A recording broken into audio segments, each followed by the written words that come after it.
कुंडली में हमें दिख सकता है कि हमें जॉब करनी चाहिए या बिजनेस? ये काफ़ी चीज़ें तो इस चीज़ पे डिपेंड करती है कि उसकी फैमिली सिचुएशन क्या है। अगर जॉब वाली ही फैमिली है तो उसका इंक्लिनेशन जॉब की तरफ ज़्यादा रहेगा, और अगर वो बिजनेसमैन फैमिली में पैदा हुआ है इवेंचुअली उसको बिजनेस में ही जाना है। अब हम इसको कुंडली से कैसे देखते हैं? हमारा सेकंड हाउस जो होता है संचित धन, 10th हाउस हमारा करियर होता है, 11th हाउस हमारे गेन्स होते हैं। अगर उसमें 7वां घर आ रहा है तो वो बच्चा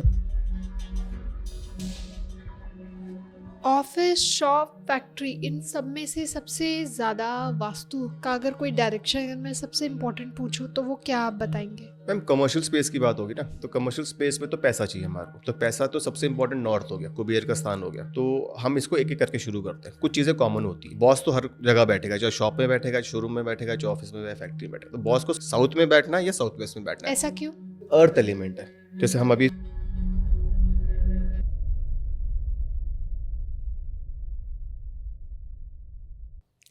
नमस्कार और welcome to an another episode of this podcast series, जहां हम समझते हैं कुंडली के अलग अलग एस्पेक्ट के बारे में। और आज का जो टॉपिक है वो बहुत ज़्यादा इम्पॉर्टेंट है, क्योंकि आजकल जो हमारी यूथ है उसे समझ नहीं आ रहा उसे करना क्या है। तो आज का जो ये पॉडकास्ट है वो आप लोगों के लिए है कि आज हम जानेंगे कि एक इंसान की कुंडली में क्या उसके जॉब के, करियर के योग भी लिखे होते हैं। कुछ लोग होते हैं ना कि जो बहुत अच्छी सक्सेसफुल जॉब करियर पे होते हैं, लेकिन फिर भी वो अपनी हाई पेइंग जॉब को स्किप करके अपने बिजनेस को स्टार्ट करते हैं। और कुछ लोग अपनी बिजनेस को शुरू तो करते हैं लेकिन कंप्लीट नहीं कर पाते, बीच में ही कहीं ना कहीं उन्हें ड्रॉप करना पड़ता है, बिजनेस लॉसेस में जा रहे होते हैं। तो क्या हमारी कुंडली हमें ये बताती है कि हमें जॉब करनी चाहिए या बिजनेस? कुछ लोग कहते हैं कि वास्तु दिखा लो, कुछ लोग कहते हैं कि ये डायरेक्शन सही नहीं थी, इस वजह से तुम्हारा बिजनेस नहीं चला। तो इसमें वास्तु का क्या रोल है और हमारी कुंडली को कैसे अलाइन करेंगे ताकि हम लोग ये जान पाएँ कि हमारे करियर में क्या लिखा है। तो आज इन्हीं कंसेप्ट को और डीपली हमें समझाने के लिए हमारे साथ वापस से जुड़े हैं देवार शास्त्रों के राहुल मोहन जी। तो सर से ही बात की जाए और जानते हैं कि कुंडली और वास्तु जब मिलते हैं तो हमारे करियर पर क्या इम्पैक्ट डालते हैं। वेलकम सर, कैसे हैं आप? बढ़िया मैम। तो सर सबसे पहले तो हमें ये समझाइए कि क्या कुंडली में हमें दिख सकता है कि हमें जॉब करनी चाहिए या बिजनेस? देखिए मैम, ये तो हर एक बच्चे का, हर एक व्यक्ति का एक सपना होता है कि जब वो एजुकेशन पूरी करे अपनी तो जी, उसका एक स्टेबल और सक्सेसफुल करियर रहे, चाहे वो जॉब करे या बिजनेस करे। ये एग्जैक्टली। काफ़ी चीज़ें तो इस चीज़ पे डिपेंड करती है कि उसकी फैमिली सिचुएशन क्या है। अगर जॉब वाली ही फैमिली है तो उसका इंक्लिनेशन जॉब की तरफ ज़्यादा रहेगा, और अगर वो बिजनेसमैन फैमिली में पैदा हुआ है तो इवेंचुअली उसको बिजनेस में ही जाना है। थोड़े दिन वो एक नॉलेज के लिए या एक्सपीरियंस के लिए जॉब कर लेगा, लेकिन इवेंचुअली वो अपना फैमिली बिजनेस ही ज्वाइन करेगा। अब हम इसको कुंडली से कैसे देखते हैं? हमारा सेकंड हाउस जो होता है संचित धन, एक्यूमुलेटेड वेल्थ का होता है। 10th हाउस हमारा करियर होता है, 11th हाउस हमारे गेन्स होते हैं। अगर उसमें 7वां घर आ रहा है तो वो बच्चा बिजनेस करेगा, छठा घर आ रहा है तो वो जॉब करेगा। तो इससे हम डिफ्रेंशिएट कर सकते हैं कि छठा घर आ रहा है या 7वां घर आ रहा है। तो इससे हमें बहुत आसानी से पता चल जाता है कि बच्चा आगे जाके क्या पता जॉब के बाद कोई स्टार्टअप शुरू करेगा या जॉब में ही ज़िंदगी भर रहेगा। ये कुंडली से हम बहुत जल्दी और बहुत एक्यूरेटली प्रेडिक्ट कर सकते हैं। ओके। तो कुछ लोग होते हैं ना सर, बिजनेस स्टार्ट तो कर देते हैं लेकिन उनका चलता नहीं है बिजनेस, तो क्या कुंडली ये चीज़ें पहले इंडिकेट कर देती है? मैम देखिए, जब आप एक इतना बड़ा डिसीजन ले रहे हैं अपनी लाइफ का कि आप पैसा भी लगाएंगे, वक्त भी लगाएंगे, जॉब भी छोड़ेंगे, बिजनेस स्टार्ट करेंगे, तो एक बार अपनी कुंडली किसी को दिखा लीजिए। आपकी क्या टाइम चल रहा है, आपकी महादशा क्या चल रही है, आपकी भुक्ति अंतरदशा क्या चल रही है।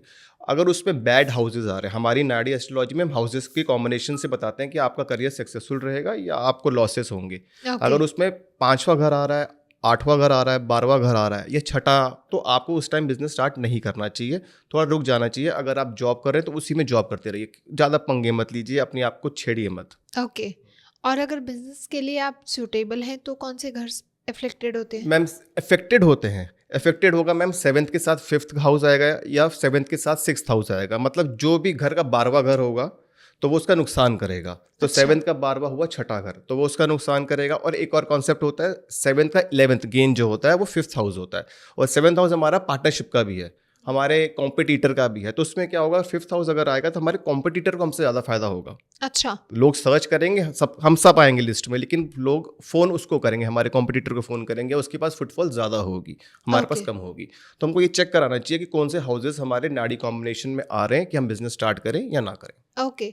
तो अगर स्टार्ट करना ही है तो कौन से हाउसेस हमारे लिए सबसे सूटेबल है? मैम बहुत सिंपल आंसर में है 2, 7, 10, 11। मैं आपको दोबारा बताता हूँ। दूसरा घर हमारा वेल्थ हो गया, बैंक बैलेंस, कि हमारा बैंक बैलेंस ना हिले। जी। 7th हमारा ट्रेड, पार्टनरशिप, बिजनेस, टॉकिंग हो गया। उसके बाद 10th हाउस हमारा करियर का मेन है कि हमको नेम और फेम मिलेगा, स्टेबिलिटी मिलेगी मार्केट में। और 11th गेन है, हमें फ़ायदा भी होना चाहिए बिजनेस से, तो गेन का हाउस हमारा एक ही है 11th। अगर ये सब चीज़ें प्रॉपरली आ रही है, इसमें कोई बुरे भाव नहीं आ रहे, 6, 8, 12 गेन, 5, 8, 12 नहीं आ रहे, तो आराम से बिजनेस स्टार्ट करिए। ओके। तो सर ये तो बात कर ली हमने हाउसेस की, अब बात करें प्लैनेट्स की। तो कौन से प्लैनेट्स हमारे बिजनेस के लिए फेवरेबल हैं और कौन से नहीं? मैम प्लैनेट्स की प्रिडिक्शन एक्चुअली में न्यूमरोलॉजी से ही होती है। एस्ट्रोलॉजी में तो हम हाउसेस को ही कंबाइन करके प्रिडिक्शन करते हैं। ओके। लेकिन अगर कोई भी ग्रह की महादशा अगर खराब चल रही होगी और उस ग्रह के अंदर नक्षत्र और सबलॉट के अंदर 5, 8, 12, 6, 8, 12 आ रहे होंगे, तो आपको नुकसान नहीं होगा, फायदा नहीं होगा। लेकिन अगर आप एक कॉमनली मुझसे ये पूछना चाह रहे हैं कि कौन सा ग्रह कौन से प्रोफेशन को रिप्रेजेंट करता है, तो हम अपने ऑडियंस के साथ शेयर कर सकते हैं। श्योर, बिल्कुल बताइए सर। तो मैम अगर एक जनरल नॉलेज में बात करें तो सन जो होता है वो गवर्नमेंट जॉब का होता है या फादर के बिजनेस का होता है। मून अगेन गवर्नमेंट जॉब होता है या फैमिली बिजनेस होता है।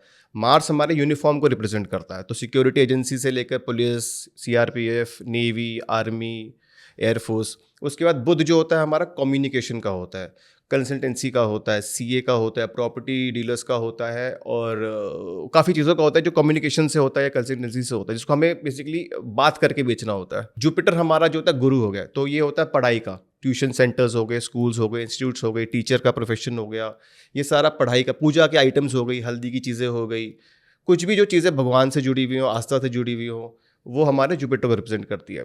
Venus more and less luxury को रिप्रेजेंट करता है, लेडीज़ के आइटम्स को करता है, और जितनी भी चीज़ें हैं जिसके अंदर ब्रांड वैल्यू आ जाता है, जैसे एक लैपटॉप है उसका एक ब्रांड है, लेकिन उसमें अगर एप्पल आ गया, कोई प्रीमियम ब्रांड आ गया, तो फिर वो लग्जरी हो गया है। लग्जरी हो गया तो फिर वो वीनस हो गया। कोई भी चीज़ में अगर लग्जरी और ब्रांड आ जाएगा तो वीनस हो जाएगा।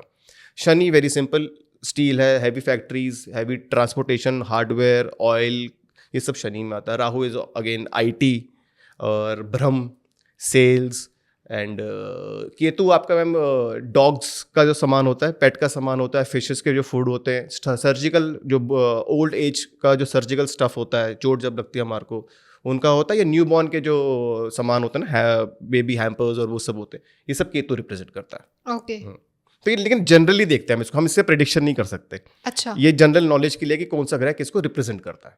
तो क्या हर सक्सेसफुल बिजनेसमैन या फिर जो एंटरप्रेन्योर्स हैं, एंटरप्रेन्योर्स, इनकी कुंडली में कुछ कॉमन योग या कोई ऐसा प्लैनेट कॉम्बिनेशंस देखने को मिल सकते हैं? मैम ऐसे तो मेरे पास भी बहुत से लोग आते हैं कि उनको एस्ट्रोलॉजर्स ने बोला है कि उनकी कुंडली में राजयोग है, हाँ। या बुध आदित्य योग है, गज केसरी योग है। अच्छा। लेकिन ऐसा ना प्रैक्टिकली हम प्रिडिक्ट नहीं कर सकते। 2 प्लैनेट से 3 प्लैनेट से हम प्रिडिक्ट नहीं कर पाते कि उसका राजयोग है और कितना पैसा कमाएगा, कब कमाएगा, उसकी भी तो टाइमिंग होनी चाहिए ना। तो वो महादशा पे डिपेंड करती है कि जो आपको जो टाइम चल रहा है। हाँ, जहाँ तक हम योग की बात कर रहे हैं, योग न्यूमरोलॉजी में ज़्यादा फिट बैठते हैं। अच्छा। कुछ कॉम्बिनेशंस होते हैं जो राजयोग बनाता है, जैसे 1 and 2 का राजयोग बनाता है, 1 and 5 का बुध आदित्य योग बनाता है। तो वो योग जो हमारे फिट बैठते हैं वो न्यूमरोलॉजी में बैठते हैं। एस्ट्रोलॉजी में तो हमको कॉम्बिनेशन ऑफ हाउसेस से ही प्रिडिक्शन कर सकते हैं। 2 ग्रह से, 1 ग्रह से हम प्रिडिक्शन नहीं कर सकते। सिंपल सी बात है, जो आपका उस टाइम पे महादशा चल रही होगी, भुक्ति चल रही होगी, आपको उस प्लैनेट को, उसके नक्षत्र को चेक करना है और उसके हिसाब से फिर प्रिडिक्शन करनी है।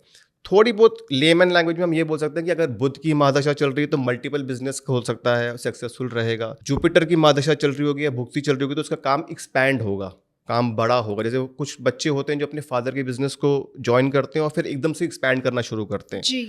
तो वो हम प्लैनेट्स की क्वालिटी से थोड़ा बता सकते हैं। लेकिन हमको बेसिकली तो हाउसेस को ही कंबाइन करना पड़ेगा। आपने जैसे बोला बुध आदित्य योग, राजयोग, गज केसरी योग, तो ये होता क्या है? राजयोग तो लोग बहुत अलग अलग तरीके से बताते हैं। किसी के 9th हाउस में कोई अच्छा प्लैनेट बैठ जाएगा तो भी राजयोग हो जाएगा, बहुत तरीके। गज केसरी योग बेसिकली वो होता है जब एक ही भाव में जुपिटर और मून हो। अच्छा। बुध आदित्य योग वो होता है जिसमें एक ही हाउस में सन और बुध हो। तो इससे हम डिफाइन कर पाते लेकिन प्रिडिक्शन नहीं कर पाते। ये अच्छा। कॉमन चीज़ें होती है, बताने के लिए होती है कि आपको एक फीड गुड फैक्टर हो जाए कि आपकी कुंडली में ये है, लेकिन इससे कोई प्रिडिक्शन नहीं कर सकते आप। मतलब ये योग होने के बाद भी अगर आप अच्छे से उस चीज़ को यूटिलाइज ना करें, अपने अकॉर्डिंगली ना चले कुंडली के अकॉर्डिंग, तो कहीं ना कहीं ये योग भी कोई फ़ायदा नहीं देते। नहीं मैम, कोई फ़ायदा नहीं देगा। आपको कुंडली के हिसाब से ही चलना पड़ेगा, या इनफैक्ट कुंडली आपको अपने हिसाब से ही चलाएगी। अच्छा। हाँ जी। तो राजयोग होने के बाद भी स्ट्रगल क्यों करते हैं लोग? क्योंकि मैम एज सच राजयोग कुछ होता नहीं है। मैं फिर दोबारा उसी बात को रिपीट करूँगा कि हमें अब उसी टाइमिंग पे, जब हमारा टाइम अच्छा शुरू हुआ है, उसी टाइम पे हमें काम शुरू करना पड़ेगा। राजयोग, अगर आपको मतलब बहुत से लोग बहुत इंटरेस्टेड होते हैं राजयोग में, अगर आपको राजयोग के अंदर पूरी डिटेल्स जाननी है तो आपको फिर एक अच्छे न्यूमरोलॉजिस्ट के पास जाना चाहिए, जो आपकी अच्छा। राजयोग की महादशा, अंतरदशा न्यूमरोलॉजी ग्रिड में निकाल के दिखाएगा आपको। फिर आप उस चीज़ को समझ पाएंगे, क्योंकि बेसिकली राजयोग का मतलब है हम प्लैनेट से प्रिडिक्शन कर रहे हैं, और प्लैनेट से प्रिडिक्शन हम न्यूमरोलॉजी से करते हैं। तो क्या वो एक्यूरेट नहीं होती? बिल्कुल एक्यूरेट होती है मैम, लेकिन फिर न्यूमरोलॉजी का एक प्रॉब्लम होता है ना कि एक डेट में बहुत से बच्चे पैदा होते हैं, जी। तो उसको फिर हमको नाड़ी से या किसी भी ज्योतिष के सिस्टम से जोड़ना तो पड़ता ही है। अकेले न्यूमरोलॉजी से हम प्रिडिक्शन नहीं कर सकते, उसकी हेल्प ले सकते, और ग्रहों का जो आप जैसे योग बता रहे हैं, उसको योग को यूज़ कर सकते हैं। ओके। तो आपके एक्सपीरियंस में अगर मैं बात करूँ, एक बिजनेस पर्सन, एक अच्छा बिजनेस पर्सन सक्सेसफुल होने के लिए क्या गलतियाँ कर देता है? मैम गलतियां तो बेचारे का वक्त कराती हैं। अगर उसका वक्त अच्छा होगा तो कोई भी गलती नहीं करेगा। जैसे हम कुछ कहते हैं ना कि मतलब मिट्टी में हाथ लगाया तो सोना हो गया, तो डिसीजंस अगर उसका वक्त अच्छा चल रहा होगा, उसकी जो महादशा है उसमें वही कॉम्बिनेशन चल रहा होगा जो हमें चाहिए, हाउसेस का 2, 6, 7, 10, 11, तो उसका हर डिसीजन ठीक ही बैठेगा। अच्छा। चाहे वो किसी फैक्ट्री में चला जाए, उसका वास्तु ठीक मिलेगा, जितनी भी क्लाइंट्स है वो मिलेगा, उसकी सारी डिसीजंस ठीक होंगे, क्लाइंट्स कन्वर्ट होंगे, पेमेंट टाइम से आएंगी, वर्कर तंग नहीं करेंगे, प्रोडक्शन ठीक रहेगी, तो फिर सब चीज़ें ठीक ही रहती है मैम। तो इसमें वास्तु का क्या रोल है? मैम वास्तु तो एक इन्वायरमेंट होता है ना, मतलब बेसिकली कुंडली अगर हमारी सोल है तो वास्तु हमारी बॉडी है। तो अगर हमारा सोल ठीक चल रहा है, हमारी आदतें, हमारी हैबिट्स, हमारे डिसीजंस ठीक चल रहे हैं, तो हमारी बॉडी ठीक रहेगी। वैसे ही अगर हमारा टाइम ठीक चल रहा है तो फिर हम जिस किसी भी जगह जाएंगे ना, हमें अच्छा ही लगेगा। वो चीज़ हमको, वो इन्वायरमेंट हमारे लिए सूटेबल ही होगा। आजकल के टाइम में अगर किसी ने बिजनेस स्टार्ट करना है तो वो अकेले, तो वो it's next to impossible for a middle class person. तो अगर वो पार्टनरशिप में करता है तो क्या वो पार्टनरशिप उसके लिए फ्रूटफुल रहेगी, नहीं रहेगी, क्या कुंडली में देख सकते हैं? हाँ जी मैम, बिल्कुल देख सकते हैं। उसके कुछ हाउसेज होते हैं। अगर नाड़ी एस्ट्रोलॉजी के हिसाब से बात करें तो फिर अगेन वही कॉन्सेप्ट है, 5, 8, 12 या 6, 8, 12 अगर उसकी है तो फिर उसको प्रॉब्लम होगी होगी। अच्छा। 5वां घर बेसिकली क्या हुआ, हमारे पार्टनर का लाभ का घर हुआ, तो पार्टनर हमारे पे हैवी होगा, ओके। डोमिनेटिंग होगा।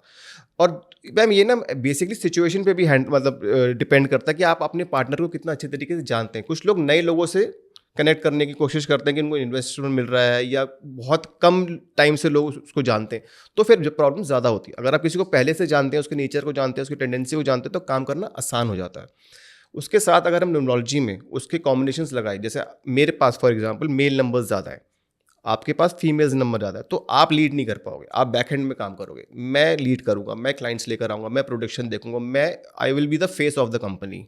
ओके। तो पार्टनरशिप ऐसे भी चलती है कि एक दूसरे को कॉम्प्लीमेंट करे। ऐसा नहीं कि ज़रूरी नहीं कि हमेशा तंगी होता है, अगर आप ढंग से चलेंगे तो कॉम्प्लीमेंट भी कर सकते हैं दूसरे को आप। ओके। तो ये मेल नंबर, फीमेल नंबर्स क्या होते हैं? मैम मेल नंबर्स न्यूमरोलॉजी में होते हैं 1, 3, 9, और फीमेल नंबर्स होते हैं 2, 8, 4। तो बेसिकली फीमेल नंबर्स को हम ये कहते हैं कि वो लीड नहीं कर सकते, पीछे से काम कर लेंगे, जो डायरेक्शन उनको दी जाएगी वो काम कर लेंगे, प्रोडक्टिविटी दे देंगे, लेकिन जो डिसीजन लेना है वो नहीं ले पाएंगे। एक बोल्डनेस नहीं होती उनके अंदर, तो उनको कोई चाहिए होता है, एक सहारा, एक पार्टनरशिप चाहिए होती है ना, जैसे हमको एक पार्टनरशिप चाहिए होती है, तो उसके साथ फिर वो चल पाते हैं, वो काम कर पाते हैं। तो सर, अगर किसी का बिजनेस बार बार फेल हो रहा है, बहुत मेहनत कर ली लेकिन फिर भी वो नहीं चल पा रहा, तो अगर मैं आपके पर्सपेक्टिव से जानना चाहूँ तो आप उसे कैसे डायग्नोस करना स्टार्ट करते हैं, कुंडली से या वास्तु से?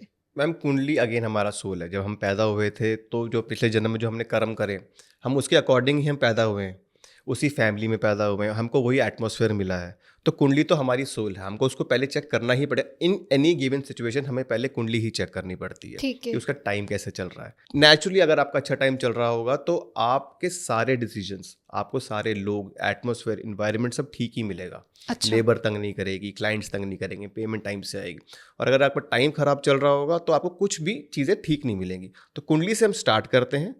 कुंडली के बाद अगर हमको कुंडली यस कर देती है कि यस आप काम कर सकते हैं, बिजनेस कर सकते हैं, फिर उसको सपोर्ट करने के लिए हम न्यूमरोलॉजी को ऐड करते हैं कि आप नाम, अपना जो आप नाम चूज़ कर रहे हैं, कंपनी का, पार्टनर्स का, जो भी चीज़ें आप कर रहे हैं, गाड़ी नंबर, मोबाइल नंबर, सबको एक वो कर लीजिए, ठीक तरीके से ले लीजिए, अपने आप से वो एनालिसिस करा के अपनी कंपनी का एक उसको वो कर लीजिए, सिम्फनाइज कर लीजिए। Okay. उसके बाद फिर जब आप जगह चूज़ करते हैं कि आपने शॉप लेनी है, शोरूम लेना है, ऑफिस लेना है, फैक्ट्री लेनी है, तो फिर हम उसको चेक करना शुरू करेंगे। फिर वास्तु के हिसाब से जो भी उनका काम है उसके हिसाब से वास्तु को सेटअप कराएंगे।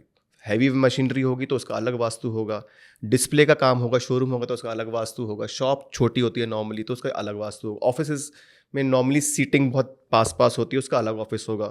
तो सबका वास्तु अलग होता है, but again vastu is only about environment कि आप महसूस कैसे कर रहे हो, फील गुड फैक्टर क्या है आपका। तो सर बिजनेस ग्रोथ में वास्तु का एक्चुअली रोल क्या है? ये वास्तु हमेशा यूजुअली हम डायरेक्शन की बात करते हैं, तो ये सिर्फ डायरेक्शन तक है या कुछ और? देखिए मैम, ये ना बहुत बड़ा मिथ भी और ये इसको क्लियर भी करना चाहिए। बहुत से लोगों को ऐसा लगता है कि बस कंपास उठाया और डायरेक्शंस बताई कि बॉस का कैबिन कहाँ होना चाहिए, मंदिर कहाँ होना चाहिए, टॉयलेट्स कहाँ होने चाहिए और वास्तु वहाँ पे ख़त्म हो जाता है। लेकिन बेसिकली हमको ये समझना है कि वास्तु का मतलब है हम वास कर रहे हैं, एक इन्वायरमेंट है उसमें रह रहे हैं, नेचर में रह रहे हैं, चाहे वो क्लोज्ड इन्वायरमेंट है तो उसमें हमें 5 तत्व भी चेक कर रहे हैं कि वो पाँचों तत्व बैलेंस्ड है या नहीं है। तो हमको उसके अकॉर्डिंगली हम जहाँ जा रहे हैं, घर हो, कमर्शियल स्पेस हो, उसके अकॉर्डिंगली हमको उसको बेसिकली बैलेंस करना होता है। जैसे हम कहते हैं अर्थ एलिमेंट, वो साउथ वेस्ट में आता है तो हम कहते हैं बॉस को वहाँ बिठा दीजिए, बॉस का रूम वहीं होना चाहिए। उससे क्या होगा, बॉस को स्टेबिलिटी आएगी, अथॉरिटी देगा, वो डोमिनेंस करेगा, डोमिनेंस करेगा तो उसकी लोग सुनेंगे। ठीक है। उसको फेस कहाँ करना है, नॉर्थ को फेस करना है, कुबेर को, जहाँ से अपॉर्चुनिटीज़ आती हैं, हमारे नई नई अपॉर्चुनिटीज़ आती हैं। फिर हमको साउथ ईस्ट चेक करना है, साउथ ईस्ट अग्निकोण है, कैश का फ्लो होता है उसके अंदर, लिक्विडिटी होती है। और अगर हैवी मशीनरीज हैं तो भट्टी आपकी कहाँ लग रही है, या हैवी मतलब जो हीटिंग मशीन्स है वो आपकी साउथ ईस्ट में आ जाती हैं। ठीक है। वेस्ट हमारा मैम, हम ये कहते हैं कि लक्ष्मी यंत्र, लक्ष्मी गणेश यंत्र, कुबेर यंत्र आप वेस्ट में लगाइए, हमारा विश फुलफिलमेंट का वॉल होता है वो, या डायरेक्शन होता है। उसमें हम जो मांगते हैं, हम पूरी होने की पूरी इच्छा होती है कि पूरा हो जाए। तो इस तरीके से अगर हम सारी चीज़ों को बैलेंस करेंगे, किसी भी जगह में जाके डायरेक्शंस को भी देखें लेकिन साथ में तत्वों को भी बैलेंस करने की कोशिश करें, तो फिर कंप्लीट वास्तु माना जाता है। तो ये वास्तु छोटे छोटे चेंजेस करके हमारी लाइफ पे क्या बड़ा सा असर छोड़ सकते हैं? छोटे छोटे चेंजेस करके छोटे छोटे असर आपकी लाइफ में दिखना शुरू हो जाता है। और मैम, जब छोटे छोटे चेंजेस आते हैं ना, तो कुछ लोगों के लिए बहुत बड़े चेंजेस होते हैं। जो इंसान जब प्रॉब्लम में होता है और वो अपना घर शायद नहीं, फॉर एग्जांपल वो एक घर में रह रहा है और वो एक्चुअली में बहुत प्रॉब्लम है उस घर में, लेकिन वो घर नहीं बेच सकता, वो उसको चेंज नहीं कर सकता, और हम वहाँ जाके अगर उसकी चीज़ों को बैलेंस कर दें और उसको बहुत, मैं कहता हूँ बहुत माइन्यूट चेंजेस भी आए लाइफ में, लेकिन उससे पूछे वो कितना खुश होता है कि उसकी लाइफ में अगर 30-40% भी चेंजेस आने शुरू हुए हैं। चाहे हम देखिए, हम टॉयलेट चेंज नहीं करा सकते, हम खाली क्या कर सकते हैं, हम बेडरूम्स को इंटरचेंज करा सकते हैं, एंट्रेंस में कुछ यंत्र लगा सकते हैं, कुछ पिरामिड्स लगा सकते हैं, कुछ कुछ पूजा पाठ बता सकते हैं। लेकिन उससे क्या होगा कि उसको मेंटल क्लैरिटी मिलनी शुरू होगी, घर में लोग जो कलेश होता होगा शायद वो बचेगा, बीमारी से लोग बचेंगे, खर्चों से बचेंगे, अनएक्सपेक्टेड या एक्सपेंडिचर से लोग बचेंगे, तो उससे बहुत रिलीफ मिलता है। लेकिन वास्तु से बहुत बड़े चेंजेस आना बहुत मुश्किल होता है। दूसरा क्या होता है मैम, जब आप किसी घर में रह रहे हैं, हर इंसान एज के हिसाब से प्रॉब्लम फेस कर रहा होगा। बच्चा होगा तो नेचुरली टीन एज प्रॉब्लम से फेस कर रहा होगा और पढ़ाई से, फ्रेंडशिप से कर रहा होगा। पेरेंट्स होंगे तो फादर प्रोफेशन में, मदर हाउस होल्ड में और प्रोफेशन में कर रहे होंगे। ग्रैंड पेरेंट्स होंगे तो हेल्थ में बेसिकली। तो सबकी प्रॉब्लम्स अलग होती है। हमको उन सबको मिला के एक घर का एटमोसफेयर ऐसा बनाना होता है जिससे वो एक खुशहाल ज़िंदगी जी पाए। ओके। तो मतलब प्रॉब्लम्स कहीं ना कहीं ख़त्म नहीं होती, बट थोड़ी सी वो सिंक्रनाइज हो जाती है, बैलेंस हो जाती है, कह लो कम हो जाती है। मैम, प्रॉब्लम्स तो कभी भी 100% ख़त्म हो नहीं सकती है ना। सही तो बात है। बैलेंस हो जाती हैं, या प्रॉब्लम्स को फेस करने की हिम्मत आ जाती है, या जब प्रॉब्लम्स आ रही है तो उसी टाइम हमको कोई ऐसा आइडिया या कुछ ऐसा हमारे दिमाग में आता है कि वो उस प्रॉब्लम का हमको हल मिल जाता है, हाँ, उसे बाईपास करते हैं। बाईपास करते हैं। जैसे फॉर एग्जांपल आप और मेरी बहस ही होने वाली है, हम डेली, मतलब मैं डेली घर पे आता हूँ और हमारी लड़ाई शुरू हो जाती है, लेकिन अब हमारे में थोड़ी सी अक्ल आ गई कि जैसे मैं गुस्सा करता हूँ आप चुप हो जाते हो, या आप गुस्सा करते हो मैं चुप हो जाता हूँ। तो यही बहुत बड़ी समझदारी है कि हम आधा घंटे का गैप ले लें और घर में कलेश ना करें, या दोनों ही ना चिल्लाएं, एक आदमी चुप हो जाए, एक आदमी बोल। तो वही है, हमको बेसिकली बैलेंस करना है एनवायरनमेंट को। लेकिन ये भी बहुत क्योंकि चीज़ आसान नहीं होती है मैम। हर एलिमेंट को बैलेंस करना, चाहे वाटर, फायर हो, अर्थ हो, सबको बैलेंस करना इतना आसान नहीं होता। सही बात है। इसमें काफ़ी टाइम लगता है और 3 से 4 महीने लगते हैं किसी को फील करने के लिए कि उसका घर बैलेंस हो रहा है। ऑफिस, शॉप, फैक्ट्री, इन सब में से सबसे ज़्यादा वास्तु का अगर कोई डायरेक्शन अगर मैं सबसे इम्पोर्टेंट पूछूं तो वो क्या आप बताएंगे? मैम, कमर्शियल स्पेस की बात होगी ना, तो कमर्शियल स्पेस में तो पैसा चाहिए हमारे को। तो पैसा तो सबसे इंपॉर्टेंट नॉर्थ हो गया, कुबेर का स्थान हो गया। हम्म। तो हम इसको एक एक करके शुरू करते हैं। कुछ चीज़ें कॉमन होती है। ठीक है। बॉस तो हर जगह बैठेगा, चाहे शॉप में बैठेगा, शोरूम में बैठेगा, चाहे ऑफिस में, फैक्ट्री में बैठेगा। तो बॉस को साउथ में बैठना है या साउथ वेस्ट में बैठना है? ऐसा क्यों? मैम, साउथ और साउथ वेस्ट अर्थ एलिमेंट है। जैसे हम अभी स्टेडी बैठे हैं तो अर्थ एलिमेंट है, तो हम अर्थ एलिमेंट में बॉस को बिठाते हैं, जो कमांडिंग रहेगा, कॉन्फिडेंस रहेगा, डोमिनेंस रहेगा। फेस कहाँ करेगा? वो नॉर्थ को फेस करेगा या ईस्ट को फेस करेगा? नॉर्थ हमारा पैसा हो गया, ईस्ट हमारा सोशल लोगों के लिए होता है बेसिकली, मतलब उनको प्रमोशन मिलेगा, वो लोगों से अच्छी तरीके से बात कर पाएंगे, कॉन्फिडेंस लेवल अच्छा रहेगा। सेल्स वर्क, कह सकते हैं। हाँ सेल्स के लिए तो नॉर्थ ही होता है मैम, या नॉर्थ अच्छा। वेस्ट होता है। वो जैसे हमारा अगर शोरूम है फॉर एग्जांपल, तो शोरूम में अगर हमारा पैक्ड सामान रखा हुआ है जो हमें जल्दी जल्दी निकालना है, तो फिर हम उसको नॉर्थ वेस्ट में रखेंगे। अच्छा। नॉर्थ वेस्ट में रखेंगे तो वो जल्दी सामान जल्दी जल्दी बिकेगा। वैसे ही हमारे वर्कर्स का, अगर हमारी बहुत बड़ी फैक्ट्री है उसमें वर्कर्स रहते भी हैं, तो उसको हम वेस्ट जोन में रखेंगे, शनि के जोन में रखेंगे, तो वर्कर्स अगर वहाँ रहेंगे तो तंग नहीं करेंगे आपको, मतलब सुबह टाइम से आएंगे, शाम को टाइम से जाएंगे, कोई प्रॉब्लम नहीं होगी आपको, आपका वर्क फ्लो आराम से चलता रहेगा। तो हर डायरेक्शंस को अगर हम ढंग से यूज़ करेंगे तो कोई प्रॉब्लम नहीं आ सकती। ओके, मतलब तत्वों को बैलेंस करना, डायरेक्शंस को मैनेज करना। ही सारा है जो वास्तु कहलाता है। ओके। मतलब वास्तु से हमें डरना नहीं चाहिए, और उसको अगर हम ढंग से बैलेंस कर ले, अगर आप किसी भी अच्छे वास्तु कंसल्टेंट को बुला के अपने तत्वों को बैलेंस करा ले, डायरेक्शंस को ठीक कर लें, जितना मैनेजेबल उसको मैनेज कर ले। सबसे पहले तो क्लटर फ्री करिए अपने घर को या फैक्ट्री को, कूड़ा हटाइए, घर को हल्का रखिए, हल्के कलर्स करिए, डार्क कलर्स मत रखिए, डार्क बेडशीट्स नहीं होनी चाहिए, कर्टन्स नहीं होने चाहिए, लाइट कलर्स यूज़ करेंगे तो वास्तु दोष वैसे भी थोड़ा कम रहता है। घर को एयरी रखिए, तो ये चीज़ें थोड़ा ध्यान में रखनी, कॉमन चीज़ें हैं ना। तो सर, जैसे हम वास्तु की बात कर रहे हैं, हमने ऑफिस के में बॉस के कैबिन की बात करी, बॉस के सिटिंग प्लेसमेंट की बात करी, तो बेसिक बेसिक कुछ डिपार्टमेंट्स है, जैसे मार्केटिंग हो गया, एचआर हो गया, फाइनेंस हो गया आपका, तो सेल्स हो गया, तो ये सारे डिपार्टमेंट क्या क्या पर्टिकुलर कोई अलग अलग जोन्स हैं? हाँ जी मैम, डिवाइड कर सकते हैं इसको, मतलब जैसे बॉस हो गया तो साउथ साउथ वेस्ट हो गया, लेबर मतलब छोटी लेबर है कोई तो वेस्ट हो गया, वाटर एरिया आपका नॉर्थ हो गया, या सेल्स एरिया नॉर्थ हो गया, अपॉर्चुनिटीज़ नॉर्थ हो गई।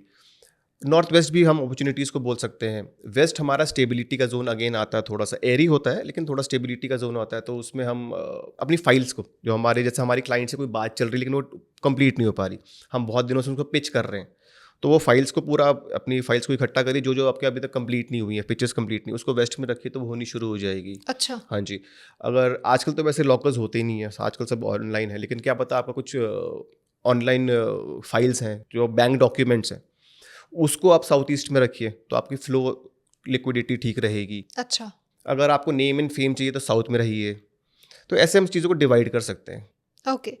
तो जैसे डॉक्यूमेंट्स की हमने बात करी, ऐसे ही ऑफिस के पेपर्स होते हैं, या हमारे इंपॉर्टेंट डील्स के पेपर्स होते हैं, या फिर हम कहीं हमारा कैश फ्लो है, जो सैलरीज हमें देनी है, एक्सपेंसेस हमारे पास आ रहे हैं, या फिर हमारे पास जो इनकम जनरेशन हो रही है, तो वो कहाँ पे, कौन से मैम साउथ डायरेक्शन? ईस्ट, सारा पैसा fire zone south east. Okay. हाँ जी, उसमें आप अपनी सारी फाइल्स रखिए, अकाउंटिंग फाइल्स रखिए, अकाउंट्स करिए, तो आपका अकाउंट्स ठीक रहेंगे, कोई प्रॉब्लम नहीं आएगी आपको। फायर जोन में पेपर्स? हाँ मैम, उसको आप वैसे रिलेट करेंगे तो फायर जोन में पेपर को, मतलब हम ऐसे प्रैक्टिकली तो नहीं समझा पाएंगे, लेकिन वो लिक्विडिटी का होता है। हमारी मार्केट में जो भी रोटेशन होती है, पैसों की लेन देन होती है, पहले तो कैश में होता था, आजकल तो सब चेक्स थे, अब ऑनलाइन होना शुरू हो गया, लेकिन हम जी। उसी जोन को मानते हैं जो हमारे काम का रोटेशन चला रहा होता है, तो वो साउथ ईस्ट को ही माना जाता है। ओके। और ये ट्रेडिशनल वास्तु और जो आजकल का जो मॉडर्न वास्तु है, क्या इसमें इम्पैक्ट आया है?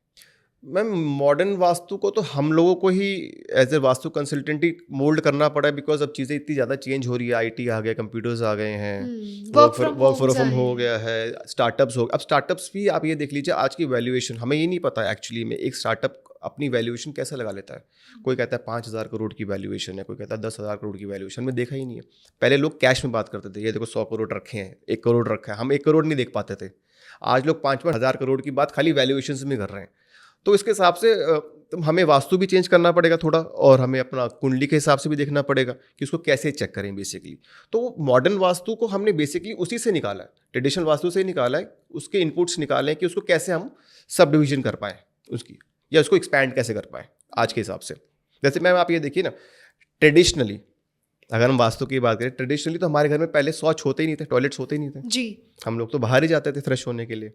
लेकिन आजकल हमने एरियाज़ निकालने हैं कि साउथ और साउथ वेस्ट में हम टॉयलेट बना सकते हैं, वेस्ट नॉर्थ वेस्ट में हम टॉयलेट बना सकते हैं।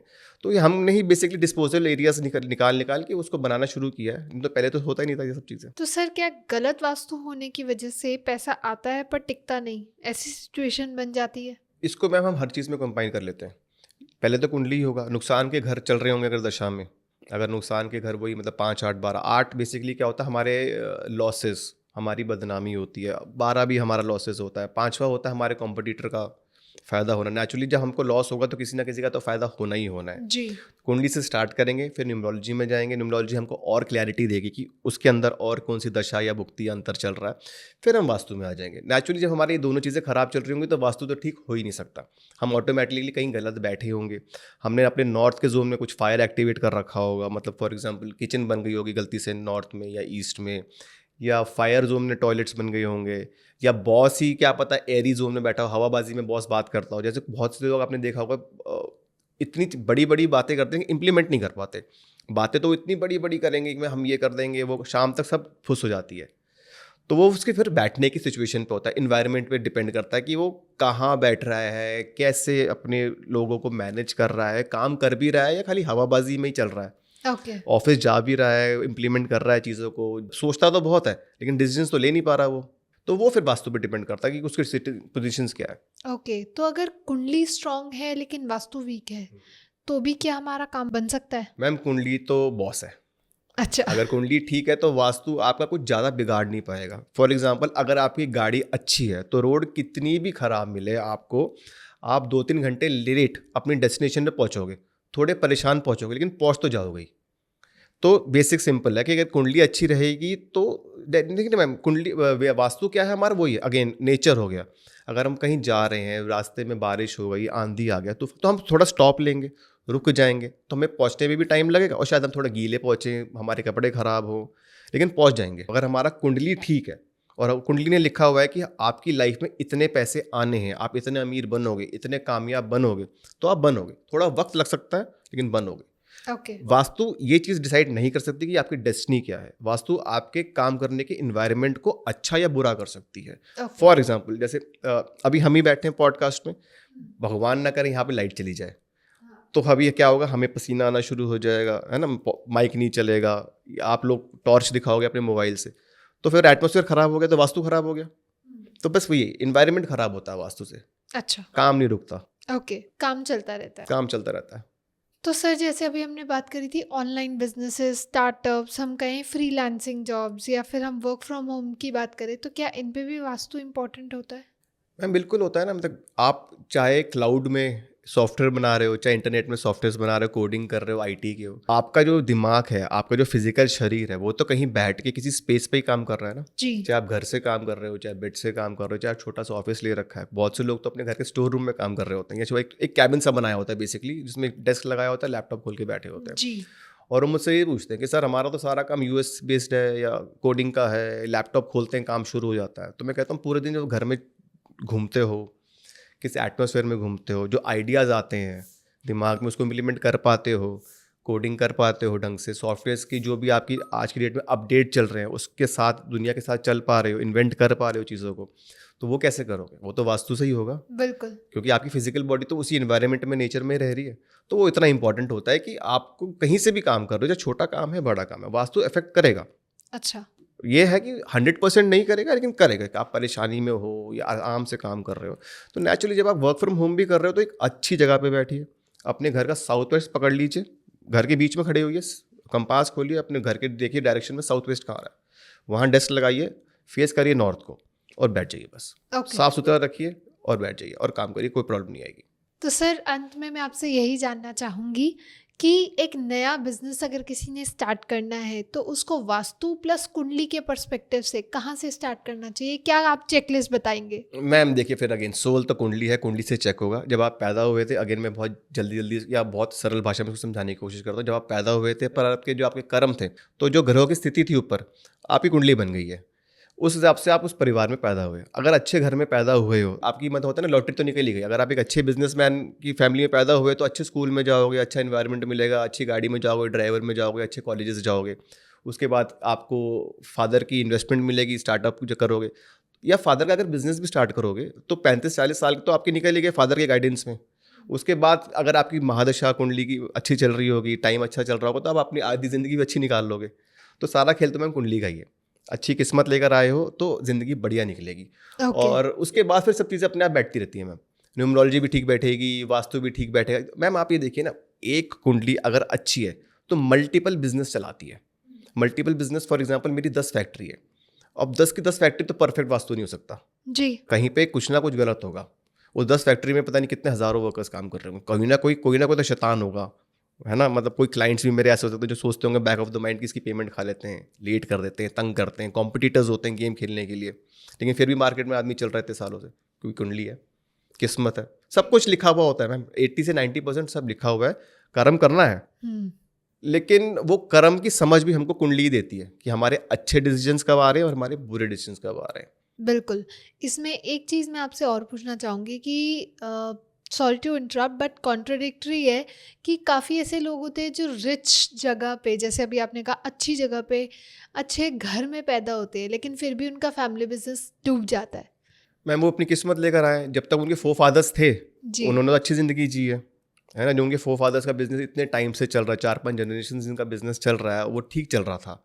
जब वो आया या वो पैदा हुआ या जब वो बड़ा हुआ, जब बिजनेस डूबने लगा तो वो अपनी किस्मत लेकर आया था कि उसको वो सुख नहीं मिलना था उस परिवार का, या उतने पैसे का सुख नहीं मिलना था। तो मैंने आपको बताया ना मैम, जो आपने कर्म करे हैं पिछले जन्म में, उसी का फल आपको इस जन्म में भोगना पड़ेगा। ओके। और उसका 80 से 90% सब कुछ फिक्स्ड होता है। आप ये मान लीजिए 15-20% बस आपके हाथ में है, आप कर्म करो, अच्छी चीज़ें करो, किसी का बुरा मत सोचो, तो सब कुछ ठीक ही रहेगा। Okay, thank you so much sir, बहुत मज़ा आया आज आपसे बात करके एंड आई होप आपको भी आया हो।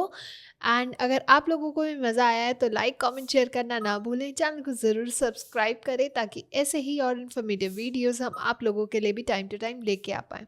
साथ में ही अगर अभी भी आपके कोई डाउट्स हैं, कोई सजेशन है, कोई क्वेश्चन है, तो आप नीचे कमेंट सेक्शन में हमें बता सकते हैं, हम आगे आने वाली सीरीज़ में उन्हें ज़रूर कंसीडर करेंगे।